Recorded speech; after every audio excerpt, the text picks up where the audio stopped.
میں تجھے دعا دیتا ہوں آج دل سے کہ جو غم مجھے لگا ہے اللہ وہ غم تجھے لگائے. تو نے آج تک کیا ہی غم دیکھے ہوں گے. اگر تو باپ ہے تو اولاد بچھڑ گئی ہوگی، اس کا غم سہا ہوگا تم نے. اگر تو ایک بیوی ہے تو شوہر کی بے وفائی کا غم، اور اگر کسی سے چکر وکر چل رہے ہیں تو ان کے چھوڑ دینے کا غم، کسی چیز کے چلے جانے کا غم، کسی نقصان کے ہو جانے کا غم، کسی اپنے کو کھو دینے کا غم. لیکن میں بتاؤں، جس دن تمہیں یہ فیل ہونا شروع ہو گیا نا کہ تم اپنے گناہوں سے، اپنی نافرمانیوں سے اللہ کو کھو رہے ہو، جس دن تمہیں اپنی زندگی سے اللہ جاتا ہوا فیل ہوا نا، تو اس دن تم رہ نہیں پاؤ گے.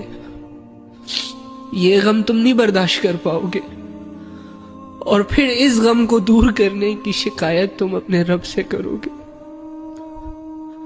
مجھے بہت حیرت ہوتی ہے آج اللہ کے سامنے لوگوں کو گر گڑاتے ہوئے، روتے ہوئے، اپنی زندگیاں کھوکھلی کر کے مانگتے ہوئے، کہ لوگ مانگ رہے ہوتے ہیں اللہ سے، شدت سے مانگ رہے ہوتے ہیں، شدت سے دعائیں کر رہے ہوتے ہیں. کسی کو رشتے چاہیے ہوتے ہیں، کسی کو دولت چاہیے ہوتی ہے، کسی کو عزت چاہیے ہوتی ہے، کسی کو کوئی بندہ چاہیے ہوتا ہے. لیکن اللہ کرے تیری لائف میں وہ دن آئے کہ جب تو اللہ کے سامنے جائے تو تیرے پاس کچھ نہ ہو مانگنے کا، تجھے ہر چیز بے معنی لگے، بس تیری زبان پہ صرف ایک ہی دعا ہو کہ یا رب.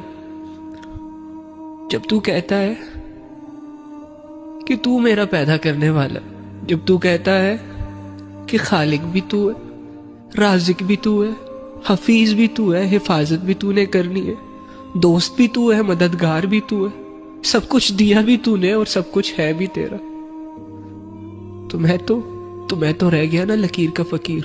اور تو یہ کہتے ہوئے یہ خواہش کرے، یہ حامی بھرے کہ اللہ اگر یہ سب کچھ تیرا ہے، میں بھی تو تیرا ہوں، مجھے بھی اس لائق بنا دے کہ میں یہ فیل کر سکوں.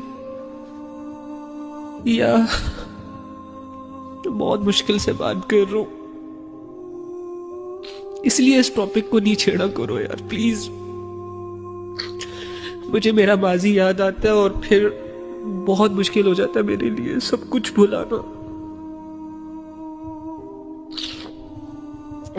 تو اللہ اگر یہ سب کچھ تیرا ہے تو مجھے بھی اس قابل بنا دے کہ میں خود سے یہ کہہ سکوں کہ تو بھی اللہ کا ہے.